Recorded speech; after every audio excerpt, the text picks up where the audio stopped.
So hey guys, good morning everyone. Now today we are going to start a new chapter. The new chapter is Wordmala. This Wordmala chapter is very most important for all competitive exams. So we can start a new chapter that is Wordmala. So दोस्त आज मैं आप सभी के सामने एक बेहतरीन सा चैप्टर लेके आया हूँ जिस बेहतरीन से चैप्टर का नेम है वर्डमाला। ये दोस्त वर्डमाला चैप्टर हमारा हिंदी विषय का एक बहुत ही बेहतरीन सा चैप्टर है। ये काफ़ी ज़्यादा परीक्षाओं में पूछा जाता है, इससे काफ़ी ज़्यादा क्वेश्चंस बनते हैं परीक्षाओं में।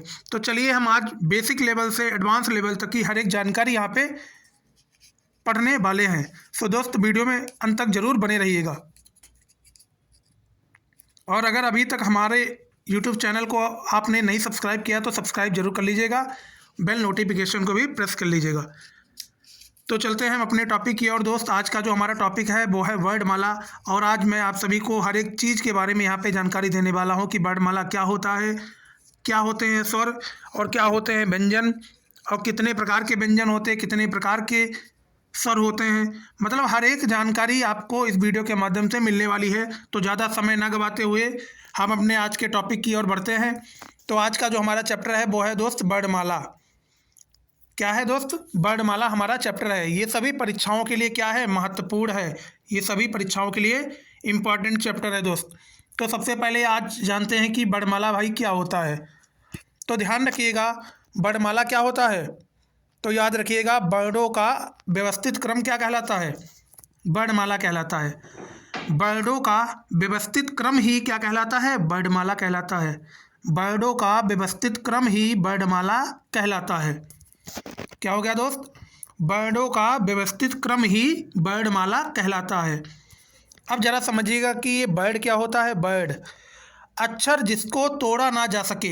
अक्षर, वर्ड दोस्तों वो अक्षर होता है जिसे हम तोड़ नहीं सकते, जिसे हम क्या नहीं कर सकते, जिसे हम तोड़ नहीं सकते। वर्ड वो होता है, वर्ड क्या होता है? वर्ड एक ऐसा अक्षर होता है जिसको हम तोड़ नहीं सकते। क्या नहीं कर सकते? तोड़ नहीं सकते। उसे ही हम बोलते हैं वर्ड। हमें आशा और उम्मीद है कि आपको वर्डमाला की परिभाषा क्लियर हो गई होगी, वर्ड की भी परिभाषा क्लियर हो गई होगी। अब चलते हैं भाषा। तो ये भी आपको मालूम होना चाहिए कि दोस्त भाषा की सबसे छोटी सार्थक इकाई आपसे पूछा जाए, भाषा की सबसे छोटी इकाई आपसे पूछा जाए तो आपको बताना है वर्ड। क्या बताना है? वर्ड। और क्या बताना है? ध्वनि। अब जरा समझिएगा कि यहाँ पे वर्ड और ध्वनि कैसे आपसे पूछा जाए। भाषा की सबसे छोटी मौखिक इकाई, मौखिक इकाई क्या होगी? ध्वनि होगी। पूछा जाए मौखिक इकाई तो होगी ध्वनि। भाषा की सबसे छोटी मौखिक इकाई क्या कहलाएगी? ध्वनि कहलाएगी। और आपसे बोला जाए भाषा की सबसे छोटी लिखित इकाई क्या होगा? वर्ड होगा। भाषा की सबसे छोटी लिखित इकाई आपसे पूछा जाए तो आपको जवाब देना है वर्ड। फिर आता है भाषा की सबसे छोटी सार्थक इकाई आपसे पूछा जाए तो आपको बताना है शब्द। भाषा की सबसे छोटी सार्थक इकाई आपसे पूछा जाए तो आपको बता देना है शब्द। फिर आता है भाषा की सबसे छोटी लिखित इकाई। अभी मैंने आपको बताया है कि भाषा की सबसे छोटी लिखित इकाई कहते हैं वर्ड को। किसको कहते हैं? वर्ड को कहते हैं। फिर आता है भाषा की सबसे छोटी मौखिक इकाई। ये भी मैंने अभी आप सभी को बताया था कि भाषा की सबसे छोटी मौखिक इकाई हम बोलते हैं ध्वनि को। किसको बोलते हैं? ध्वनि को बोलते हैं। अब बढ़ते हैं आगे की ओर। अब आपको बताते हैं कि वर्ड के कितने भेद होते हैं और वो कौन कौन से भेद होते हैं दोस्त। तो ध्यान से देखिएगा, वर्ड के कितने भेद होते हैं? 2 भेद होते हैं। वर्ड के कितने भेद? 2 भेद होते हैं वर्ड के। कौन कौन से? पहला भेद होता है स्वर, दूसरा होता है व्यंजन। दूसरा होता है व्यंजन। पहला होता है दोस्त स्वर, दूसरा होता है व्यंजन। अब जरा स्वर समझिएगा कि स्वर क्या होता है। अब जरा समझिएगा कि स्वर क्या होता है। जो भी वर्ड स्वतंत्र रूप से बोले जाएं, दोस्त याद रखिएगा, स्वर वो होता है जो भी वर्ड स्वतंत्र रूप से बोले जाए, किसी की वहाँ पे मदद ना लेनी पाए, मतलब किसी की मदद ना लेनी पड़े, किसी और वर्डों की हमें मदद ना लेनी पड़े, हम स्वतंत्र रूप से वहाँ पे बोले जाएं तो उसी को हम बोलते हैं स्वर। स्वर क्या होता है दोस्त? तो याद रखिएगा, स्वर वे वर्ड होते हैं जो स्वतंत्र रूप से बोले जाते हैं। अब कौन कौन से स्वतंत्र रूप से बोले जाते हैं? पहला है आ, ई, उ, ऋ, ए, ऐ, ओ, औ। ये सभी क्या है? ये हमारे स्वर हैं। ये स्वतंत्र रूप से क्या करते हैं? बोले जाते हैं। ये स्वतंत्र रूप से बोले जाते हैं। फिर दोस्त अगला भेद आता है व्यंजन। कौन सा? व्यंजन। अब जरा देखिएगा कि व्यंजन क्या होता है। जो भी वर्ड स्वरों की सहायता से बोले जाएं। दोस्त व्यंजन वो वर्ड होते हैं, व्यंजन वो वर्ड होते हैं जो स्वरों की सहायता से बोले जाते हैं। व्यंजन वो वर्ड होते हैं जो स्वरों की सहायता से बोले जाते हैं। अब कैसे कैसे समझिएगा। जैसे हमारा का है, जो का यहाँ पे लिखा है का, तो ये हमारा क्या है? व्यंजन है। ये हमारा क्या है? व्यंजन है। अगर हम इस का को तोड़ेंगे तो किस में टूटेगा? एक तो का में टूटेगा और दूसरा आ में टूटेगा। पर जो आ है, ये वाला आ, ये हमारा क्या है? स्वर है कि नहीं है? स्वर है भाई, ये हमारा स्वर है। क्या है? स्वर है। अब जरा देखिएगा खा। यहाँ पे खा हमारा है व्यंजन। खा क्या है? व्यंजन है। अगर हम खा को तोड़ते हैं, खा को हम बनाते हैं तो खा हो जाएगा और आ जाएगा इसके साथ। तो यहाँ पे आ क्या है? आ भी हमारा स्वर है। फिर जरा देखिएगा पा को अगर बनाएंगे, पा को अगर हम तोड़ेंगे तो किस में टूटेगा? एक तो पा में टूटेगा और आ में टूटेगा। तो यहाँ पे जो आ है वो हमारा क्या है? स्वर है। तो हमें आशा और उम्मीद है कि आपको व्यंजन भी क्लियर हो चुके होंगे।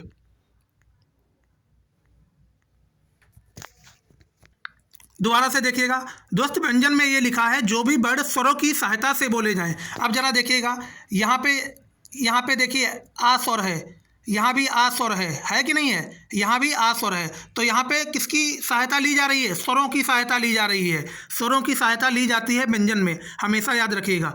हमें आशा और उम्मीद है कि आपको वर्ड के भेद क्लियर हो चुके होंगे। पहला होता है स्वर, दूसरा होता है व्यंजन, और ये भी आपको क्लियर हो चुका होगा कि स्वर क्या होता है, व्यंजन क्या होता है। तो ये चीज़ आपको क्लियर हो चुकी होंगी। तो हमें आशा और उम्मीद है कि दोस्त आप सभी को स्वर और व्यंजन बेहतरीन ढंग से क्लियर हो गए होंगे। अब हम बढ़ते हैं आगे की ओर। अब देखिए आपका अंगा और आह, एक अंगा आह, ये दो हमारे वर्ड अभी भी रह गए हैं। हमारे ये दो वर्ड अब भी रह गए हैं। एक है अंग, एक है आ। अंग आ, ये दो क्या होते हैं हमारे? जरा ध्यान से देखिएगा, ये दोनों क्या होते हैं दोस्त? तो याद रखिएगा, इन दोनों को हम मिला के क्या बोलते हैं? अयोगवाह बोलते हैं। अयोगवाह बोलते हैं। क्या बोलते हैं? अयोगवाह।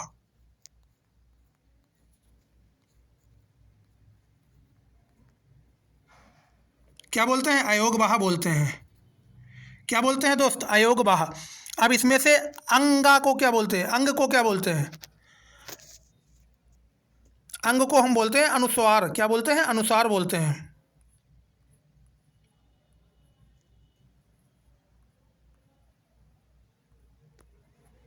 क्या बोलते हैं? अनुस्वार बोलते हैं। आहा को क्या बोलते हैं? अंग आहा। आहा को क्या बोलते हैं दोस्त? इसे हम बोलते हैं क्या? विसर्ग बोलते हैं। क्या बोलते हैं? विसर्ग बोलते हैं। क्या बोलते हैं? विसर्ग। क्या बोलते हैं? विसर्ग बोलते हैं। क्या बोलते हैं? विसर्ग। अब इन दोनों को मिला के कलर चेंज कर लेते हैं दोस्त। इन दोनों को मिला के क्या बोला जाता है? अयोगवाह बोला जाता है। इन दोनों को मिला के दोस्त बोला जाता है अयोगवाह। और अंग को बोला जाता है अनुस्वार और आहा को बोला जाता है विसर्ग। हमें आशा और उम्मीद है कि आप सभी को ये चीज़ क्लियर हो चुकी होगी। चलिए बढ़ते हैं आगे की ओर। फिर आगे आता है दोस्त स्वर क्या होता है। अब ये भी जानिएगा कि स्वर क्या होता है दोस्त। स्वर देखिएगा, लिखने के आधार पर स्वरों की संख्या कितनी होती है, ये जानिएगा कि स्वरों की संख्या कितनी होती है। अभी मैंने आप सभी को बताया था कि स्वर क्या होता है। स्वर वो वर्ड होते हैं जो स्वतंत्र रूप से क्या किए जाते हैं? स्वतंत्र रूप से बोले जाते हैं, उन्हें बोलते हैं स्वर। अब लिखने के आधार पर स्वरों की संख्या कितनी है? तो ध्यान रखिएगा, लिखने के आधार पर स्वरों की संख्या है 11। कितनी है? 11।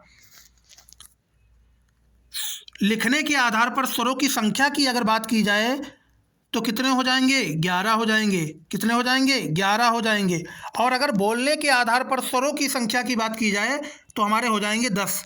कितने हो जाएंगे 10, कितने हो जाएंगे दोस्त 10 हो जाएंगे। और इसमें से एक कौन कम पड़ गया, एक हमारा ऋषि कम पड़ गया, ये वाला ऋषि कम पड़ गया, ये वाला ऋषि कम पड़ गया।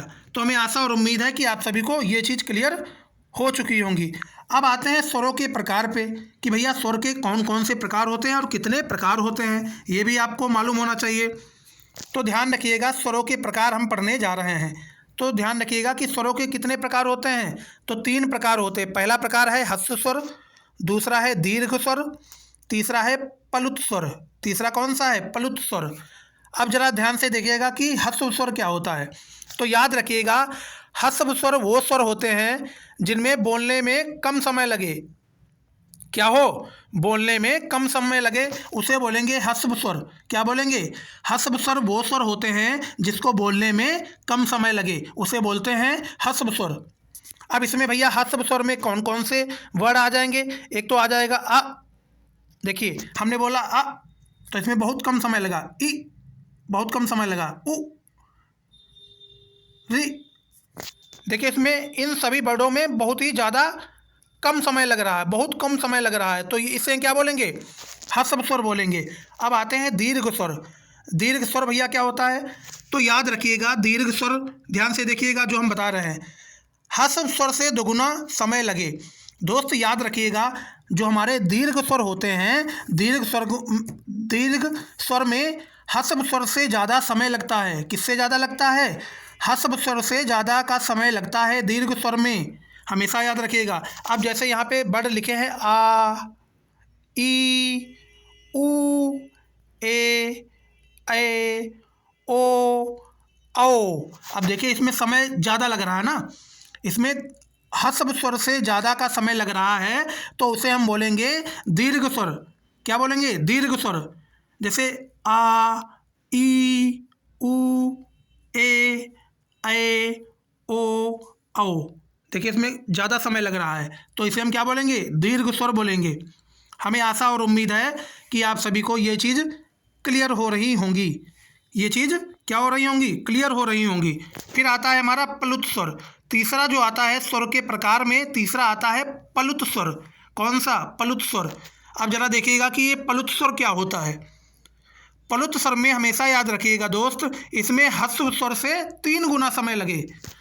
पलुत स्वर में हमेशा याद रखिएगा, इसमें जो पलुत स्वर में क्या होगा, तो याद रखिएगा पलुत स्वर में ह्रस्व स्वर से 3 गुना ज़्यादा समय लगता है। किससे, पलुत स्वर में हमेशा याद रखिएगा, इसमें ह्रस्व स्वर से 3 गुना ज़्यादा समय लगता है। ह्रस्व स्वर से 3 गुना ज़्यादा समय लगता है, किसमें, पलुत स्वर में। ह्रस्व स्वर से 3 गुना समय लगे, 3 गुना समय लगे, जिसको खींच कर बोला जाए। क्या किया करके बोला जाए, खींच कर बोला जाए। जैसे है ओ ड ड म, देखिए इसको खींचना पड़ा, ओ ड म, इसको एक प्रकार से हमने खींच के बोला है, तो ये क्या हो जाएगा, पलुत स्वर हो जाएगा। हमें आशा और उम्मीद है कि ये चीज़ आपको क्लियर हो गई होंगी। अब यहाँ पे बात करते हैं संयुक्त स्वर। तो ये सभी हमारे जो लिखे हैं, ये वाले दोस्त जो लिखे हैं, इन्हें हम बोलते हैं संयुक्त स्वर।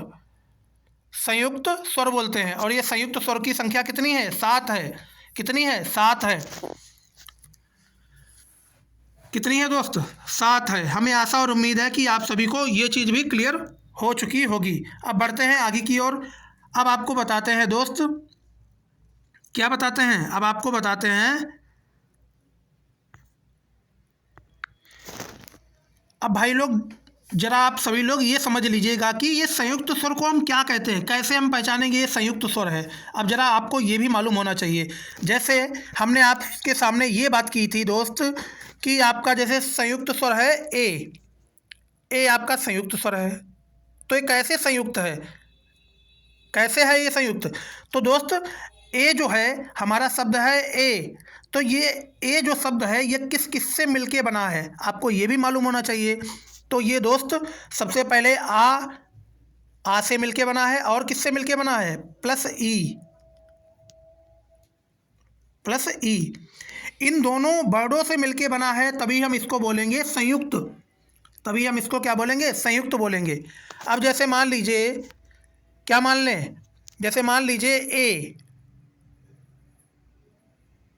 ए लिखा है यहाँ पे, तो ये किस किस से मिलके बना है दोस्त? तो याद रखिएगा, ये किस किस से मिलके बना है? तो ध्यान रखिएगा, ये आ से मिलके बना है और किससे मिलके बना है? किससे मिलके बना है?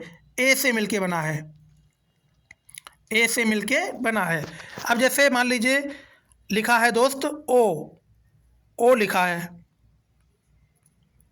ओ लिखा है। ये जो ओ लिखा है दोस्त, ये किस किस से मिलके बना है?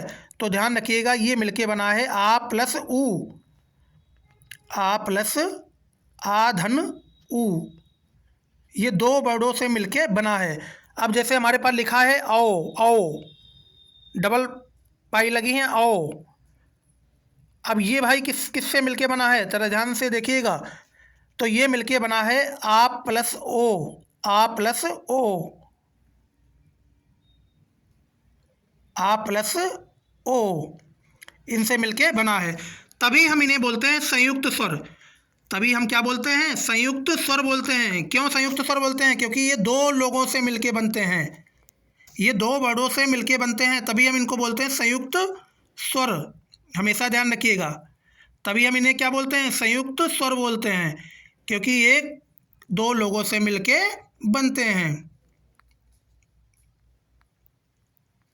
हमें आशा और उम्मीद है कि आप सभी को ये चीज़ भी क्लियर हो चुकी होगी। अब बढ़ते हैं आगे की ओर। फिर आगे हमारा आता है जीव के आधार पर स्वरों का वर्गीकरण। जीव के आधार पर स्वरों का वर्गीकरण। अब जीव के आधार पर स्वरों का वर्गीकरण क्या होता है दोस्त, ये भी आप जान लीजिएगा। सो दोस्त, अब आते हैं जीव के आधार पर स्वरों का वर्गीकरण। जीव के आधार पर स्वरों का वर्गीकरण। अब भैया ये जीव क्या होता है?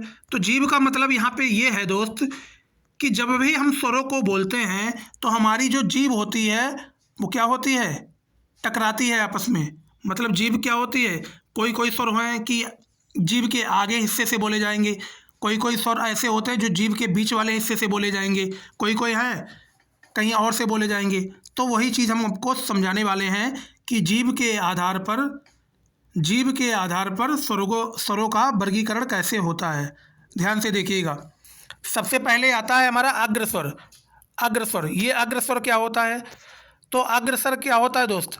जीभ के अगले हिस्से से बोले जाने वाले स्वर को हम क्या बोलते हैं? अग्रस्वर बोलते हैं। अग्रस्वर वो स्वर होते हैं जो जीभ के अगले हिस्से से बोले जाते हैं, जो जीभ के अगले हिस्से से बोले जाते हैं, उन्हें हम बोलते हैं अग्रस्वर। क्या बोलते हैं? अग्रस्वर बोलते हैं। अब जीभ के अगले हिस्से से कौन कौन से स्वर बोले जाएंगे? पहला है हमारा ई, ए, ये हमारे क्या हैं? ये सभी हमारे जीभ के अगले हिस्से से बोले जाते हैं। फिर आता है हमारा मध्य स्वर। फिर कौन सा आता है? मध्य स्वर आता है। मध्य स्वर क्या होता है, जरा जानिएगा। जिन स्वरों के उच्चारण में जीभ का मध्य भाग काम करता है। याद रखिएगा, मध्य स्वर वो स्वर होते हैं जिन स्वरों के उच्चारण से जीभ का मध्य भाग काम करता है। जीभ का मध्य भाग काम करता है, उसे हम बोलते हैं मध्य स्वर। अब मध्य स्वर कौन सा होता है? तो आपका मध्य स्वर होता है आ। क्या होता है? आ। क्या होता है? आ। जैसे आप आ बोल के देखिए, आ। तो आपका जो जीभ का मध्य भाग है वही सिर्फ काम कर रहा है। फिर आता है दोस्त हमारा क्या? पसच स्वर। कौन सा स्वर? पसच स्वर। अब ये पसच स्वर क्या होता है? जिन स्वरों के उच्चारण में जीभ का पसच भाग काम करता है। याद रखिएगा, जिन स्वरों के उच्चारण में जीभ का पसच भाग काम करेगा उन्हें हम बोलते हैं पसच स्वर। अब जैसे मानिएगा, एक स्वर है आ, ऊ, ओ, आओ।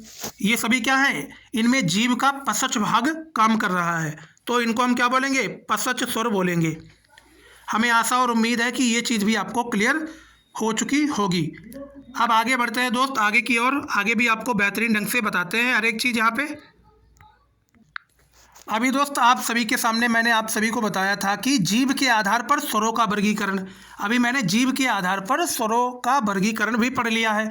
अब आते हैं मुख खुलने के आधार पर स्वरों का वर्गीकरण। किन स्वरों में हमारा मुख खुलता है, क्या होता है, मुख खुलता है। अब उनके बारे में भी पढ़ते हैं।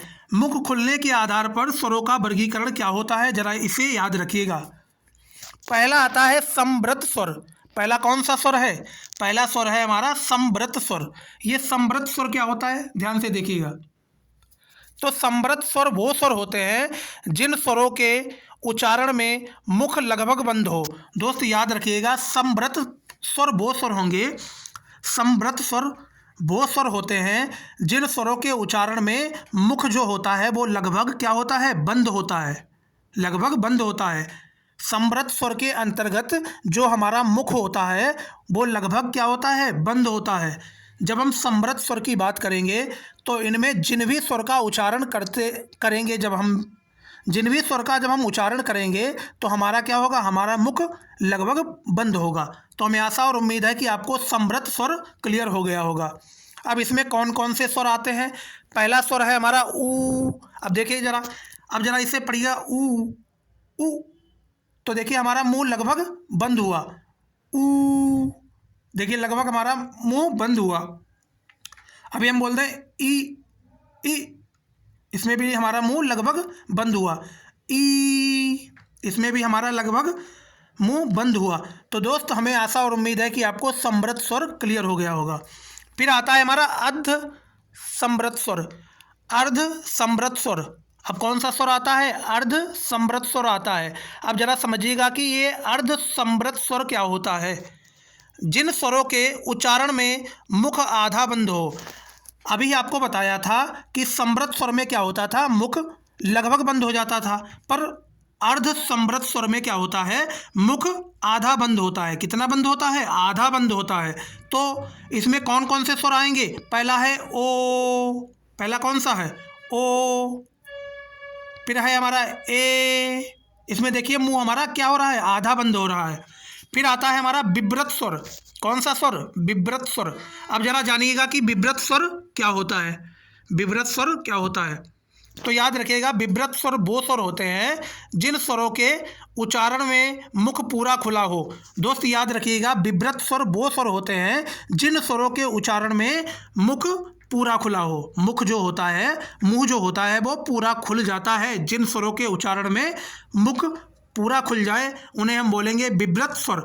जैसे हम बोलें आ, तो देखिए हमारा आ जब हमने बोला, जब हमने आ शब्द का उच्चारण किया तो हमारा मुंह पूरा खुल गया। तो हमें आशा और उम्मीद है कि आप सभी को हर एक चीज़ यहाँ पे क्लियर हो रही है। फिर अगला आता है अर्ध विव्रत, अर्ध विव्रत, अर्ध विव्रत।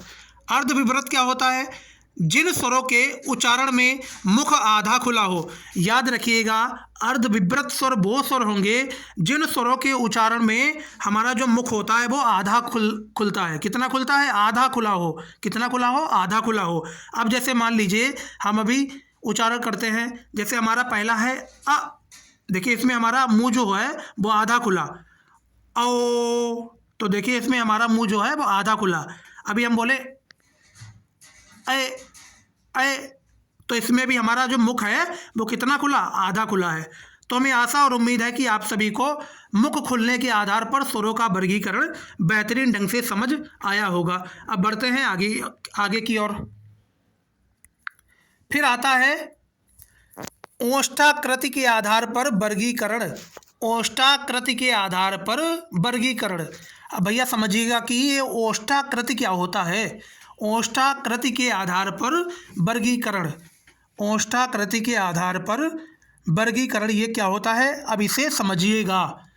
ओष्ठाकृति के आधार पर स्वरों का वर्गीकरण क्या होता है ये समझिएगा। सबसे पहले इसमें आता है दोस्त वृत्तमुखी। कौन सा आता है, वृत्तमुखी। अब समझिएगा कि ये वृत्तमुखी क्या होता है। जिन स्वरों के उच्चारण में ओंठ गोलाकार होते हैं।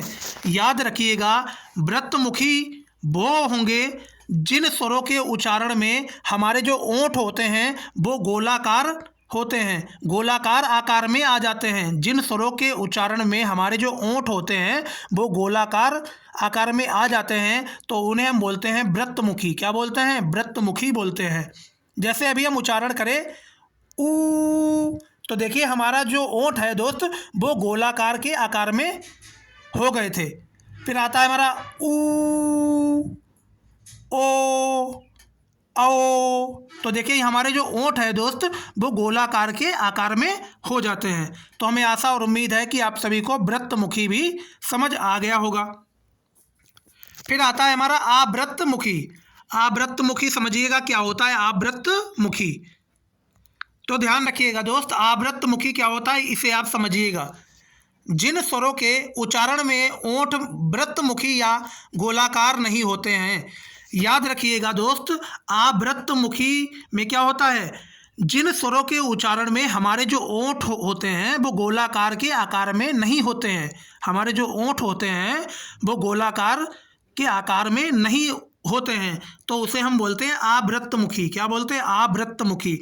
हिंदी भाषा में आ का मतलब है न, आ का मतलब है न, आ का मतलब है न। तो ना वृत्तमुखी, ना वृत्तमुखी का मतलब है कि हमारे जो ओंठ हैं वो गोलाकार के आकार में ना हो, तो उसे हम बोलेंगे आवृत्तमुखी।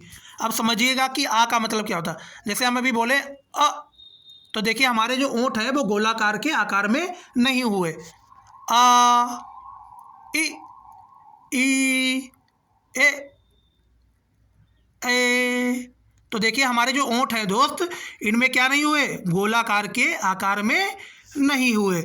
हमें आशा और उम्मीद है कि आप सभी को ओष्ठाकृति के आधार पर वर्गीकरण भी आ चुका होगा। तो बढ़ते हैं आगे की ओर। फिर आते हैं दोस्त जाति के आधार पर स्वरों का वर्गीकरण। जाति के आधार पर स्वरों का वर्गीकरण क्या होता है इसे भी ध्यान से समझिएगा आप सभी लोग। जाति के आधार पर स्वरों का वर्गीकरण क्या होता है इसे ध्यान से समझिएगा।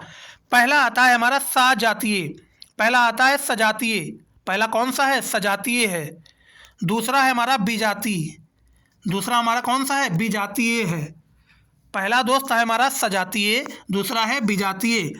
जब कभी भी आपसे बोला जाए कि जाति के आधार पर स्वरों का वर्गीकरण कितने प्रकार से होता है, कितने प्रकार से होता है, तो आपको बताना है दो प्रकार से होता है। पहला होता है सजातीय, दूसरा होता है विजातीय। क्या होता है? पहला होता है सजातीय, दूसरा होता है विजातीय। अब जरा समझिएगा कि ये सजातीय में कौन कौन से स्वर आएंगे। तो याद रखिएगा सजातीय में आ, ई, उ, ये सभी हमारे जो स्वर हैं दोस्त ये हमारे सजातीय में आएंगे, ये याद रखिएगा आप। जब विजातीय की बात आएगी दोस्त, विजातीय में क्या आएगा? ए, ओ, औ, ये सभी हमारे स्वर विजातीय में आएंगे। अब जरा समझिएगा ये विजातीय में कैसे आएंगे। जैसे मान लीजिए अभी हम ए को तोड़ें, जैसे मान लीजिए ए को हम तोड़ें तो ये किस में टूटेगा? आ प्लस आ धन ई में टूटेगा, आ धन ई में टूटेगा। तो ये क्या हुआ दोस्त? ये क्या हुआ? ये विजातीय हैं। क्या हैं? ये विजातीय हैं। अब देखिए यहाँ पे आ अलग है और ई अलग है, इसका मतलब ये दोनों क्या हैं? ये विजातीय हैं। ये दोनों क्या हैं? ये सेम नहीं है, इसी के लिए इन्हें बोला जाएगा विजातीय। क्या बोला जाएगा? विजातीय बोला जाएगा। हमें आशा और उम्मीद है कि आप सभी को जाति के आधार पर स्वरों का वर्गीकरण भी आ चुका होगा। इसमें आपके दो प्रकार होते हैं, पहला होता है सजातीय, दूसरा होता है विजातीय। तो हमें आशा और उम्मीद है कि ये दोनों आपको क्लियर हो चुके होंगे। अब हम बढ़ते हैं आगे की ओर। अब आते हैं हमारा दोस्त व्यंजन। मैंने आप सभी लोगों को स्वरों के बारे में हर एक जानकारी, बेसिक लेवल से एडवांस लेवल तक की हर एक जानकारी दी है। कोई भी चीज़ हमने स्वर से रिलेटेड छोड़ी नहीं है। अब हम आते हैं अगले टॉपिक पे। अगला जो हमारा टॉपिक है दोस्त वो है व्यंजन। व्यंजन क्या होता है? व्यंजन, जिसे हम अंग्रेजी भाषा में बोलते हैं कॉन्सोनेंट। क्या बोलते हैं? कॉन्सोनेंट बोलते हैं। और वॉवेल को हम क्या, स्वर को हम क्या बोलते हैं? वॉवेल बोलते हैं। स्वर को बोलते हैं वॉवेल और व्यंजन को बोलते हैं कॉन्सोनेंट अंग्रेजी भाषा में। अब जरा ये समझिएगा कि ये व्यंजन भैया क्या होता है। व्यंजन, सबसे पहले ये जान लीजिएगा कि व्यंजन को हम बोलते हैं कॉन्सोनेंट। क्या बोलते हैं?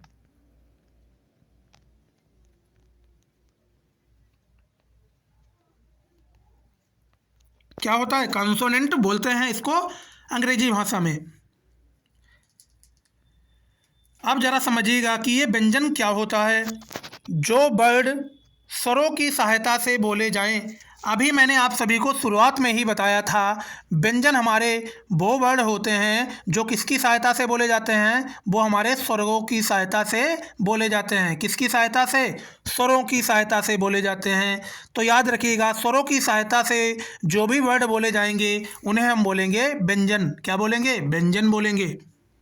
बढ़ते हैं आगे की ओर, आपको और भी बेहतरीन ढंग से समझाते हैं। अब आपको एक यहाँ पे टेबल बनानी पड़ेगी। ये जो टेबल है यहाँ पे, ये हमारे क्या है दोस्त? ये हमारे व्यंजन हैं। क्या हैं? व्यंजन हैं। तो सबसे पहला आता है हमारा का वर्ग। आपको याद करने का तरीका आपको बता रहे हैं। आपको याद करना है क चट तप, कचट तप, कचट तप, कचट तप, कचट तप, कचट तप, कचट तप। आपको ऐसे रट लेना है, कचट तप, कचट तप, कचट तप। अब जरा समझिएगा, ये कचट तप हमने जो ट्रिक बनाई है ये क्या है। तो का वर्ग में आपके आएंगे कौन कौन से वर्ड आएंगे? का आएगा, खा आएगा, गा आएगा, घा ड़। फिर चा वर्ग में आएगा हमारा च, छ, ज, झ, न। फिर टा वर्ग में आएगा ट, ठ, ढ, ढ, ड़। ता वर्ग में आएगा हमारा त, थ, द, ध, न। पा वर्ग में कौन सा आएगा? प, फ, ब, भ, म। ये सभी हमारे क्या हैं दोस्त? ये सभी हमारे व्यंजन हैं। अब जरा यहाँ पे गौर करने वाली एक चीज़ है। क्या चीज़ है गौर करने वाली? यहाँ पे जो पांचवी लाइन है हमारी, ये जो पांचवी लाइन है, ये वाली पांचवी लाइन, ये जो हमारी पांचवी लाइन है दोस्त, ये जो पांचवी लाइन है, इन्हें हम क्या बोलते हैं? इन्हें हम बोलते हैं पंचमा अक्षर। क्या बोलते हैं? पंचमा अक्षर बोलते हैं। क्या बोलते हैं? पंचमा अक्षर बोलते हैं। और इसे हम और भी क्या बोलते हैं? तो याद रखिएगा, इसे हम बोलते हैं नासिक के वर्ग। क्या बोलते हैं? नासिक के वर्ग भी बोलते हैं। क्या बोलते हैं? नासिक के वर्ग भी बोलते हैं। और इसे हम पांचवी लाइन में जो हमारे वर्ड लिखे हैं, इसे हम बोलते हैं पंचमा अक्षर। क्या बोलते हैं? पंचमा अक्षर बोलते हैं दोस्त। हमें आशा और उम्मीद है कि आप सभी को ये चीज़ें क्लियर हो रही होंगी। क्या हो रही होंगी? क्लियर हो रही होंगी। और दोस्त, ये सभी वर्ड आपके जो हैं, ये टोटल वर्ड जो हैं, इन्हीं सभी टोटल वर्डों को हम बोलते हैं स्पर्श व्यंजन। क्या बोलते हैं? स्पर्श व्यंजन बोलते हैं। क्या बोलते हैं? स्पर्श व्यंजन बोलते हैं। फिर आता है हमारा अंतस्थ व्यंजन। अंतस्थ व्यंजन क्या होता है जरा भैया समझिएगा। ये अंतस्थ व्यंजन क्या होता है? तो याद रखिएगा, अंतस्थ व्यंजन में हमारा आएगा या आएगा, र आएगा, ल आएगा, व आएगा। या र ल व, या र ल व, या र ल व। ये हमारे अंतस्थ व्यंजन हैं। और जितने भी हमारे यहाँ पे वर्ड आपको नज़र आ रहे हैं, इन सभी वर्डों को हम बोलेंगे स्पर्श व्यंजन। क्या बोलेंगे? स्पर्श व्यंजन बोलेंगे। क्या बोलेंगे दोस्त? स्पर्श व्यंजन बोलेंगे। हमें आशा और उम्मीद है कि आप सभी को ये चीज़ें क्लियर हो रही होंगी। सो दोस्त, हमारे द्वारा यहाँ पे जो जानकारी दी जा रही है, अगर आपको अच्छी लगे तो वीडियो को लाइक करना, चैनल को सब्सक्राइब करना बिल्कुल भी ना भूलें। अब बढ़ते हैं हम अगले टॉपिक पे। अगला हमारा टॉपिक क्या है दोस्त? अगला टॉपिक है हमारा, यहाँ पे अब मैं आप सभी को ये बताने वाला हूँ कि कुछ वर्ड हैं, उनको क्या नाम दिया गया है और उन वर्डों को क्या बोला जाता है। ये सभी चीज़ें भी आपको मालूम होना चाहिए। तो पहला हमारा वर्ड है दोस्त या और वाह। या वाह, इन्हें हम क्या बोलते हैं? अर्ध स्वर कहते हैं। इन्हें हम क्या बोलते हैं? अर्ध स्वर कहते हैं। ये चीज़ आपको ध्यान रखना है, या और वाह को हम बोलते हैं अर्ध स्वर। क्या बोलते हैं? अर्ध स्वर बोलते हैं। क्या बोलते हैं दोस्त? अर्ध स्वर कहते हैं। अब फिर आता है हमारा रा, र। अब रा को हम क्या बोलते हैं? रा को याद रखिएगा दोस्त, पंकपित, पंकपित या लुंठित वर्ड बोला जाता है। क्या बोला जाता है?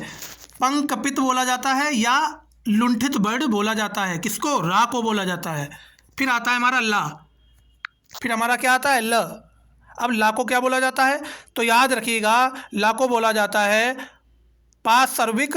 पार्श्विक व्यंजन। क्या बोला जाता है? पार्श्विक व्यंजन बोला जाता है। क्या बोला जाता है? पार्श्विक व्यंजन बोला जाता है। जीभ के पार्श्व भाग से बोला जाता है। जीभ के पार्श्व भाग से बोला जाता है। याद रखिएगा, जो ला होता है उसे हम बोलते हैं पार्श्विक व्यंजन। क्या बोलते हैं? पार्श्विक व्यंजन। फिर अगला आता है हमारा दोस्तों ऊष्मीय व्यंजन। ऊष्मीय व्यंजन क्या आता है? ऊष्मीय व्यंजन। ऊष्मीय व्यंजन, ऊष्मीय व्यंजन हमारा क्या है? सा से सलजम वाला सा।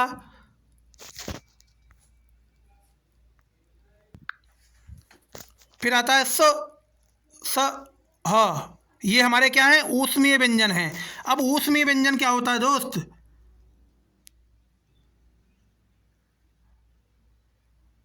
अब जरा समझिएगा आगे के अभी टॉपिक जो बचे हुए हैं दोस्त, उसमें हम आपको ऊष्मीय व्यंजन क्लियर करेंगे कि ऊष्मीय व्यंजन क्या होते हैं। अब यहाँ पे अगला टॉपिक है हमारा संघर्षी व्यंजन। ये संघर्षी व्यंजन क्या होते हैं दोस्त? आपको ये भी मालूम होना चाहिए संघर्षी व्यंजन क्या होते हैं। जिनको उच्चारण करते समय मुख से ऊष्मा या गर्म हवा निकलती है, उसे हम बोलते हैं संघर्षी व्यंजन। ध्यान रखिएगा, संघर्षी व्यंजन वो व्यंजन होते हैं जिनको उच्चारण करते समय हमारे मुख से क्या निकले? हमारे मुख से दोस्त ऊष्मा निकले या गर्म हवा निकले। ऊष्मा निकले या गर्म हवा निकले हमारे मुख से, तो उसे हम बोलते हैं संघर्षी व्यंजन। हमें आशा और उम्मीद है कि आप सभी को ये चीज़ क्लियर हो चुकी होंगी। फिर आता है हमारा संयुक्त व्यंजन। कौन सा व्यंजन? संयुक्त व्यंजन। कौन सा व्यंजन? संयुक्त व्यंजन। संयुक्त व्यंजन देखिएगा जरा दोस्त, संयुक्त व्यंजन हमारा श त्र ज्ञ, ये हमारे क्या हैं? संयुक्त व्यंजन है। अब ये संयुक्त व्यंजन भैया कैसे हैं? अब जरा समझिएगा कि ये संयुक्त व्यंजन कैसे हैं। अभी मैंने आप सभी को इससे पहले ही मान के चलिए वही 10 मिनट पहले ही मैंने आप सभी को समझाया है इसी वीडियो के अंतर्गत कि संयुक्त स्वर क्या होते हैं। संयुक्त स्वर भी मैंने आप सभी को समझाया है। अब यहाँ पे आते हैं संयुक्त व्यंजन की बात। तो ध्यान रखिएगा दोस्त, ये जैसे मान लीजिएगा ये हमारा क्या है? संयुक्त व्यंजन है। तो इसे हम कैसे बनाएंगे? जैसे मान लीजिए ये लिखा है हमारा स्र, तो किससे बन जाएगा? सा से बन जाएगा। सा से स प्लस र, ये इन दोनों से मिलके बनेगा। इन दोनों से मिलके बनेगा। फिर ये क्षमा वाला छ आता है। क्षमा वाला छ आता है। अब जरा यहाँ पे देखिए, ये क्षमा वाला जो छ है ये का से बनेगा। का धन और किससे बनेगा दोस्त? का धन श। का धन स, इन दोनों से मिलके बनेगा। किससे मिलके बनेगा? का धन श से मिलके बनेगा। फिर आता है त्र। भैया त्रा किससे बनेगा? समझिएगा, ये त्रा जो है हमारा ता से मिलके बनेगा। किससे मिलके बनेगा? ता धन र। ता धन रा से मिलके बनेगा। फिर ज्ञा, ये ज्ञा भैया किससे बनेगा? तो समझिएगा ज्ञा किससे बनेगा? तो याद रखिएगा, ज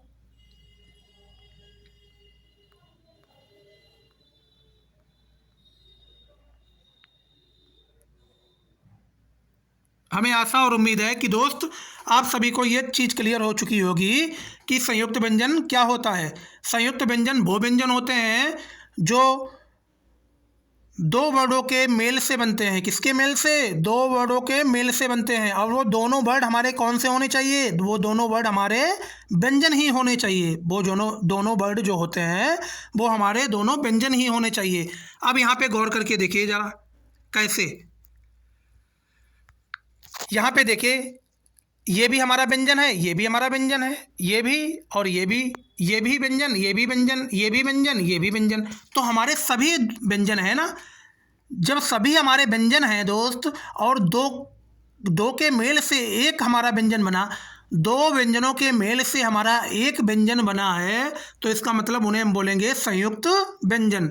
हमें आशा और उम्मीद है कि आप सभी को ये चीज़ क्लियर हो चुकी होंगी।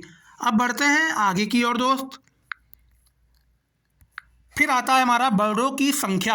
अब आपको ये भी मालूम होना चाहिए कि वर्डों की संख्या कितनी होती है दोस्त। वर्डों की संख्या कितनी होती है, तो आप सभी को एक चीज़ क्लियर है कि स्वरों की संख्या है हमारी 11। कितनी है? 11 है स्वरों की संख्या। 11 है दोस्त, स्वरों की संख्या कितनी है? 11 है। अभी आपसे बोला जाए अंग्रेजी भाषा में स्वरों की संख्या कितनी है, वॉवेल की संख्या कितनी है, तो आपको बता देना है वॉवेल की संख्या है 5। कितनी है? 5। कौन कौन से? ए, ई, आई, ओ और यू, ये हमारे अंग्रेजी भाषा में वॉवेल हैं। और आपसे बोला जाए कॉन्सोनेंट की संख्या कितनी है अंग्रेजी भाषा में, तो आपको बता देना है 21। कितनी? 21। और हमारे पूरे लेटर्स कितने होते हैं अंग्रेजी भाषा में, तो आपको बता देना है 26। कितने होते हैं? 26।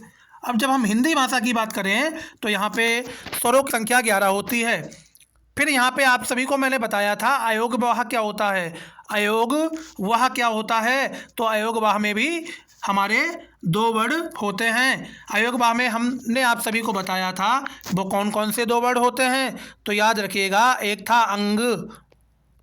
अंग और दूसरा था आह। ये हमारे दोनों क्या थे? अयोगवाह थे। ये दोनों हमारे क्या थे? अयोगवाह थे। इसमें से ये वाला अंग वाला, ये वाला था क्या? ये वाला था अनुस्वार। ये वाला क्या था? विसर्ग था। हमें आशा और उम्मीद है कि ये सभी चीज़ें आपको क्लियर हो रही होंगी। फिर आता है हमारा उत्क्षिप्त। फिर हमारा कौन सा आता है? उत्क्षिप्त। अब भैया उत्क्षिप्त में भी 2 वर्ड होते हैं। उत्क्षिप्त में भी 2 वर्ड होते हैं। कौन कौन से वर्ड? 2 वर्ड होते हैं उत्क्षिप्त में भी। अब जरा समझिएगा भैया उत्क्षिप्त में कौन कौन से 2 वर्ड होते हैं, तो ध्यान रखिएगा। उत्क्षिप्त में हमारा डा से डमरू वाला वर्ड आ जाएगा, डा से डमरू वाला, और ढा से ढक्कन वाला, ढा से ढक्कन वाला। ये 2 वर्ड हमारे किस में आएंगे? उत्क्षिप्त वर्ड। उत्क्षिप्त वर्ड में हमारे डा से डमरू वाला आ जाएगा और ढा से ढक्कन वाला आ जाएगा। ये दोनों वर्ड हमारे किस में आएंगे? उत्क्षिप्त व्यंजन में आ जाएंगे। हमें आशा और उम्मीद है कि आप सभी को हर एक चीज़ यहाँ पे क्लियर हो रही होगी। और दोस्त ये जो उत्क्षिप्त व्यंजन होते हैं, इनसे किसी भी वर्ड की क्या नहीं होती है? शुरुआत नहीं होती है। इनसे कोई भी वर्ड शुरू नहीं होता है, हमेशा याद रखिएगा। फिर आता है हमारा संयुक्त व्यंजन। ये संयुक्त व्यंजन मैंने आप सभी को बेहतरीन ढंग से अभी क्लियर किया है। ये देखिए, अभी दिखाता हूँ आपको। ये देखिए, मैंने अभी आपको संयुक्त व्यंजन बताया था। संयुक्त व्यंजन आपके 4 होते हैं। कितने होते हैं? 4 होते हैं। और मैंने आप सभी को संयुक्त स्वर भी पढ़ाया है। फिर दोस्त आते हैं व्यंजन। अब व्यंजन हमारे टोटल कितने बचे? 33। कितने? 33। तो ध्यान रखिए 33। कितने? 33। अब दोस्त आपसे पूछा जाए टोटल वर्डों की संख्या कितनी, तो आपको बता देना है कितनी? 52। कितनी? 52। कितनी है दोस्त? 52। हमेशा याद रखिएगा, हमेशा याद रखिएगा कि वर्डों की संख्या 52 है। कितनी है? 52 है। तो बढ़ते हैं आगे की ओर दोस्त, और भी आपको बेहतरीन ढंग से हर एक चीज़ यहाँ पे बताते हैं। फिर हमारा दोस्त आता है प्राण वायु के आधार पर व्यंजन कितने होते हैं। अब ये भी आपको मालूम होना चाहिए। प्राण वायु के आधार पर व्यंजन, प्राण वायु के आधार पर व्यंजन। पहला होता है अल्प प्राण। पहला होता है दोस्त अल्प प्राण। दूसरा होता है महाप्राण। दूसरा कौन सा होता है? महाप्राण। अब जरा समझिएगा कि ये अल्प प्राण क्या होता है। जिसको बोलने में कम प्राण वायु लगे। हमेशा याद रखिएगा, अल्प का मतलब होता है कम। अल्प का मतलब होता है कम, और प्राण का मतलब है कि प्राण वायु। तो याद रखिएगा अल्प प्राण में क्या होगा? जिसको बोलने में कम प्राण वायु लगे। जिसको बोलने में कम प्राण वायु लगे उसे हम बोलेंगे अल्प प्राण। क्या बोलेंगे? अल्प प्राण बोलेंगे। अब महाप्राण क्या होता है? महाप्राण याद रखिएगा, जिसको बोलने में अधिक प्राण वायु लगे। क्या लगे? जिसको बोलने में प्राण वायु अधिक लगे। जिसको बोलने में प्राण वायु अधिक लगे उसे हम बोलेंगे महाप्राण। क्या बोलेंगे? महाप्राण। अब मैं आप सभी को टेबल की हेल्प से ये बताता हूँ कि अल्प प्राण में कौन कौन से आएंगे और महाप्राण में कौन कौन से आएंगे। तो बढ़ते हैं टेबल की ओर।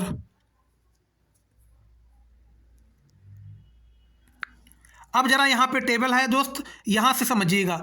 तो याद रखिएगा, अल्प प्राण में हमारा नंबर ये वाला आएगा, पहले नंबर वाला आएगा, और यहाँ पे तीसरे नंबर वाला आएगा, और यहाँ पे दोस्त पाँचवें नंबर पे वाला आएगा। ये पूरी लाइन हमारी, ये पूरी लाइन हमारी, और ये पूरी लाइन हमारी किस में आएगी? अल्प प्राण में आएगी। अब बात करते हैं महाप्राण। महाप्राण में क्या होता था? महाप्राण में प्राणवायु ज़्यादा लगती थी, तो महाप्राण में हमारा नंबर दूसरा आएगा। दूसरे नंबर वाली यहाँ पे महाप्राण में दोस्त, महाप्राण में नंबर दूसरी वाली आएगी, और नंबर चौथी वाली आएगी महाप्राण में। ये जितने भी वर्ड हैं ये सभी हमारे किस में आएंगे? महाप्राण में आएंगे। ये जितने भी वर्ड हैं हमारे किस में आएंगे? महाप्राण में आएंगे। हमें आशा और उम्मीद है कि ये चीज़ आपको क्लियर हो चुकी होगी।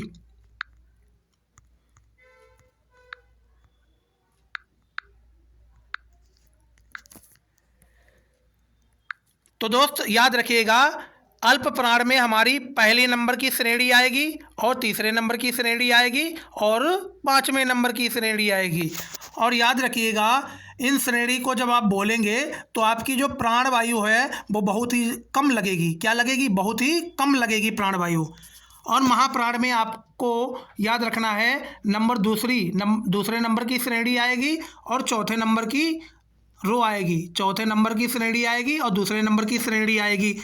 इन दोनों श्रेणियों में क्या होगा? जब आप किसी भी वर्ड का उच्चारण करेंगे तो आपकी जो प्राणवायु है वो ज़्यादा से ज़्यादा लगेगी, अधिक से अधिक लगेगी। हमें आशा और उम्मीद है कि आप सभी को प्राणवायु के आधार पर व्यंजनों का पता लगाना, और व्यंजनों के प्रकार, हर एक चीज़ आपको समझ आ चुकी होगी। तो बढ़ते हैं आगे की ओर। स्वतंत्र तंत्रियों के कंपन के आधार पर स्वर तंत्रियों के कंपन के आधार पर व्यंजन। जब आपकी स्वर तंत्रियां कांप जाएं, स्वर तंत्रियों के कंपन के आधार पर व्यंजनों का वर्गीकरण। जब आपकी स्वर तंत्रियां कांप जाए, उसके आधार पर कौन कौन से प्रकार होते हैं ये भी आपको मालूम होना चाहिए। स्वर तंत्रियों के कंपन के आधार पर व्यंजनों का वर्गीकरण क्या क्या होता है, अब जरा समझिएगा। यहाँ पे ध्यान से समझिएगा। पहला होता है आघोष। आघोष क्या होता है दोस्त? जिसको बोलने में स्वर तंत्रियां कंपन ना करें। याद रखना मेरे दोस्त, आघोष में क्या होगा? जिसको बोलने में जो हमारी स्वर तंत्रियां होती हैं उनमें कोई भी कंपन ना हो, तो वो क्या होगा? आघोष होगा। ध्यान रखिएगा, आघोष में क्या होगा? जिसको बोलने में स्वर तंत्रियां कंपन ना करें, मतलब जिन भी वर्डों के उच्चारण में हमारी जो स्वर तंत्रियां हैं उनमें कोई भी कंपन ना हो तो हम उसे बोलेंगे आघोष। क्या बोलेंगे? आघोष बोलेंगे। फिर आता है हमारा साघोष और घोष। साघोष या घोष, जिसको बोलने में स्वर तंत्रियां कंपन करें। याद रखिएगा दोस्त, साघोष हमारे वो वर्ड होते हैं जिन भी वर्डों के उच्चारण करते समय हमारी जो स्वर तंत्रियां होती हैं वो कांप जाएं। क्या हो जाएं? कंपन हो जाए। उसमें हमारी जो स्वर तंत्रियां होती हैं उनमें कंपन आ जाए, उनमें कंपन होने लगे, तो याद रखिएगा उसे हम बोलेंगे साघोष। क्या बोलेंगे? साघोष। हमें आशा और उम्मीद है कि आप सभी को स्वर तंत्रियों के कंपन के आधार पर इसका वर्गीकरण बेहतरीन ढंग से क्लियर हो चुका होगा। हमें आशा और उम्मीद है। अब दोस्त आपको ये भी बता देते हैं कि ये कंपन कौन कौन से वर्डों को बोलने से होगा। तो ज़रा नेक्स्ट पेज पे आप समझिएगा। अब यहाँ पे ध्यान से देखिएगा दोस्त, जब हम सभी लोग नंबर फर्स्ट वाली रो और नंबर सेकेंड वाली रो और नंबर सेकेंड वाली रो, जिनमें हमारे देखिए वर्ड होते हैं कुछ। पहला वर्ड है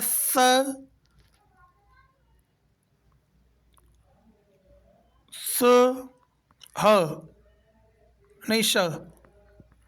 ये तीनों वर्ड हैं दोस्त। इन तीनों वर्ड में क्या होता है?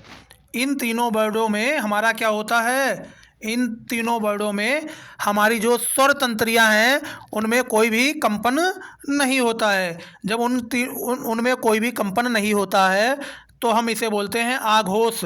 क्या बोलते हैं, आघोष बोलते हैं। क्या बोलते हैं, आघोष बोलते हैं। हमें आशा और उम्मीद है कि आप सभी को ये चीज़ें क्लियर हो रही होंगी।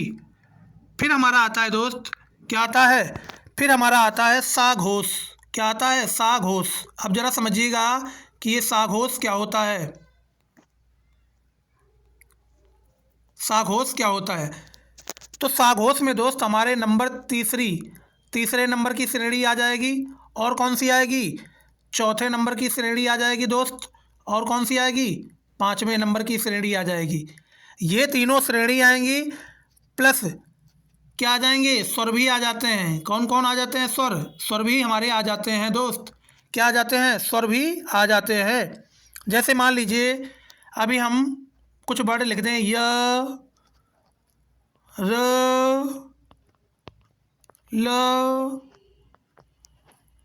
और वो। तो ज़रा इन वर्डों का जब आप उच्चारण करेंगे तो आपकी क्या होंगी, स्वर तंत्रियाँ कांपेंगी, स्वर तंत्रियों में कंपन होगा। अब ज़रा इसका उच्चारण करिए, यो। देखिए यहाँ पे स्वर तंत्रियों का कंपन हो रहा है। र, ल, व। तो यहाँ पे देखिए हमारी स्वर तंत्रियाँ क्या हो रही हैं, कांप रही हैं। तो इसका मतलब है वो हमारा सघोष हो जाएगा। क्या हो जाएगा, साघोष हो जाएगा। हमें आशा और उम्मीद है कि आप सभी को ये चीज़ क्लियर हो चुकी होंगी। सो दोस्त अब हमारा अगला टॉपिक आता है उच्चारण स्थान। क्या आता है, उच्चारण स्थान। उच्चारण स्थान आता है जब हम दोस्त का वर्ग की बात करेंगे। जब हम का वर्ग की बात करेंगे तो यहाँ पे ध्यान से देखिएगा हर एक चीज़। जब कभी भी हम का वर्ग की बात करेंगे तो याद रखिएगा का वर्ग को हम बोलते हैं कंठ, कंठे। क्या बोलते हैं, कंठे बोलते हैं। तो कंठे वर्ग में क्या आएगा दोस्त, क, ख, ग, घ, ड़। जब हम चा वर्ग की बात करेंगे तो चा वर्ग को हम क्या बोलते हैं, तालव्य वर्ग बोलते हैं। क्या बोलते हैं, तालव्य। क्या बोलते हैं, तालव्य बोलते हैं। तो तालव्य में दोस्त आएगा च, छ, ज, झ, ण। फिर आता है दोस्त हमारा टा वर्ग। जब हम टा वर्ग की बात करते हैं, टा वर्ग की बात करते हैं तो टा वर्ग में हमारा टा वर्ग को हम बोलते हैं मूर्धन्य वर्ग। कौन सा, मूर्धन्य वर्ग बोलते हैं। मूर्धन्य वर्ग में आता है ट, ठ, ढ, ढ, ण। फिर आता है हमारा त वर्ग। ता वर्ग की जब हम बात करते हैं तो इसे हम बोलते हैं दंत्य वर्ग। दंत्य वर्ग। क्या बोलते हैं, दंत्य वर्ग। इसमें कौन कौन से वर्ड आते हैं, पहला वर्ड है त, थ, द, ध, न। फिर आता है दोस्त हमारा पा वर्ग, और पा वर्ग को हम बोलते हैं ओष्ठ वर्ग। ओष्ठ वर्ग। प, फ, ब, भ, म। ये सभी वर्ड इसमें आते हैं। हमें आशा और उम्मीद है कि दोस्त आप सभी को ये चीज़ क्लियर हो रही होंगी। ये चीज़ आपकी क्या हो रही होंगी, क्लियर हो रही होंगी। अब दोस्त जब हम कंठ की बात करेंगे, कंठ की बात करेंगे तो इसमें कुछ और भी वर्ड आ जाएंगे। अब ज़रा देखिएगा वो कौन कौन से वर्ड हैं जो और आएंगे इसमें। जब हम दोस्त कंठ वर्ग की बात करेंगे तो इसमें हमारा आ जाएगा अ। क्या आएगा, अ। और क्या आएगा, अ, अ, आ। फिर आएगा ह। क्या आएगा, ह। और क्या आएगा दोस्त, विसर्ग अंगा। विसर्ग अंगा आएगा।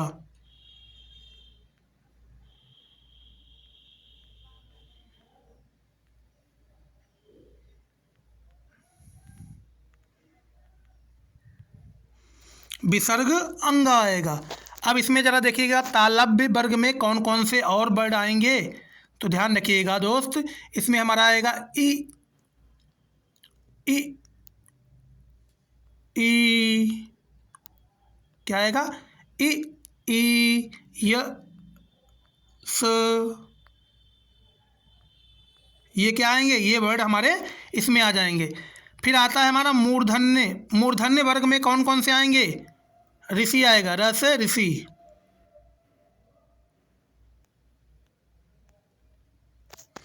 फिर क्या आएगा दोस्त, रा आएगा, श आएगा। फिर कौन से आएंगे दोस्त, फिर आएंगे दंत वर्ग में कौन कौन से आएंगे, तो याद रखिएगा दंत वर्ग में हमारा आएगा ल, ल। फिर आता है हमारा श।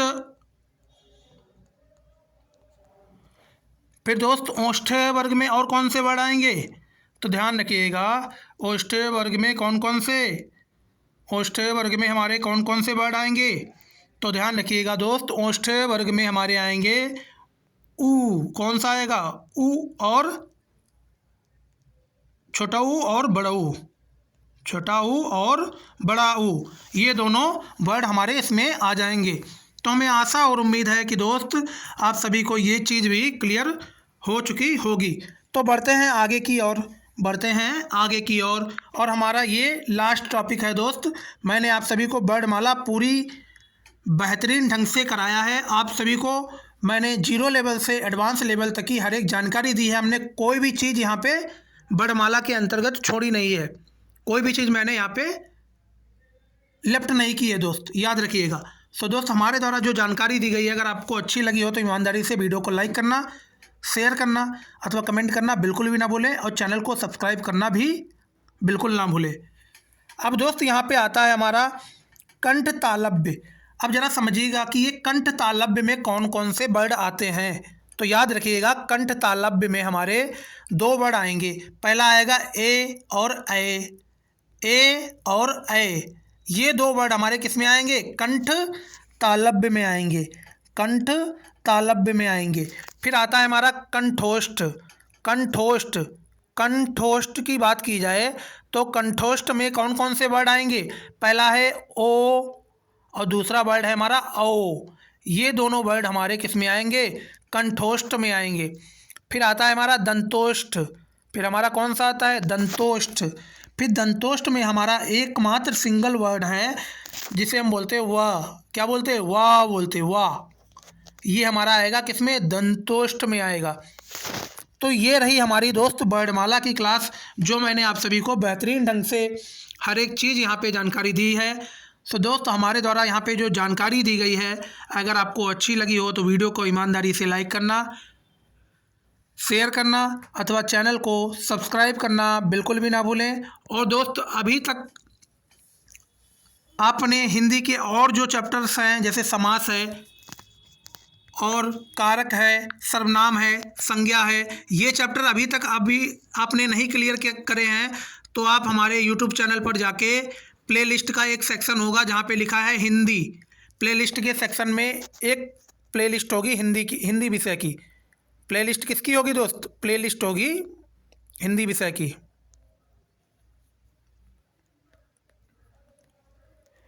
लिखा होगा प्लेलिस्ट में हिंदी। तो उसी प्लेलिस्ट में आपको जाना है, क्या करना है, उसी प्लेलिस्ट में आपको जाना है। कौन सा चैनल है, निखिल दीक्षित टॉक।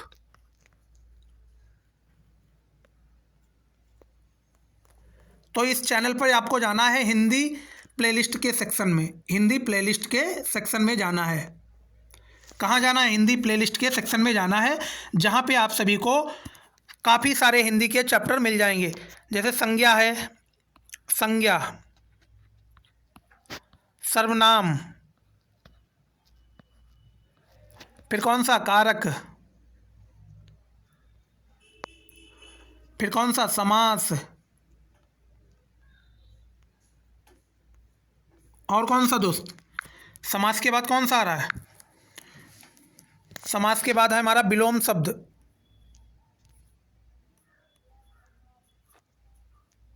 विलोम शब्द। फिर कौन सा है, पर्यायवाची है,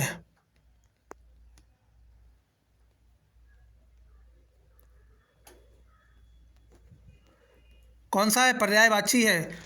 अनेक शब्दों के लिए एक शब्द,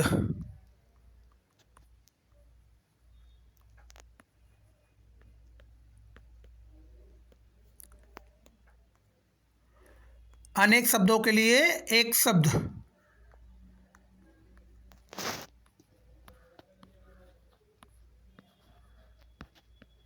अनेक शब्दों के लिए एक शब्द, और भी हैं दोस्त, अनेक शब्दों के लिए एक शब्द, विलोम शब्द हो गया, पर्यायवाची हो गया, और भी कई सारे चैप्टर हैं। और है दोस्त एक हमारा विशेषण। कौन सा है? विशेषण। कौन सा है? विशेषण।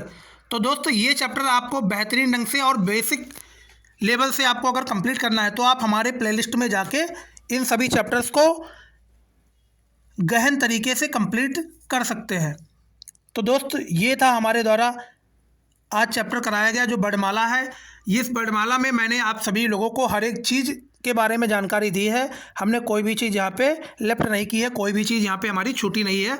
तो आप इस सिंगल वीडियो के माध्यम से आप अपना वर्णमाला का चैप्टर पूरा कंप्लीट कर सकते हैं। सो दोस्त अगर वीडियो अच्छा लगा हो तो लाइक करना, शेयर करना अथवा कमेंट करना बिल्कुल भी ना भूलें। इसी के साथ हम अपने वाणी को देते हैं विराम। Take care. जय हिंद, जय भारत, धन्यवाद। Love you all.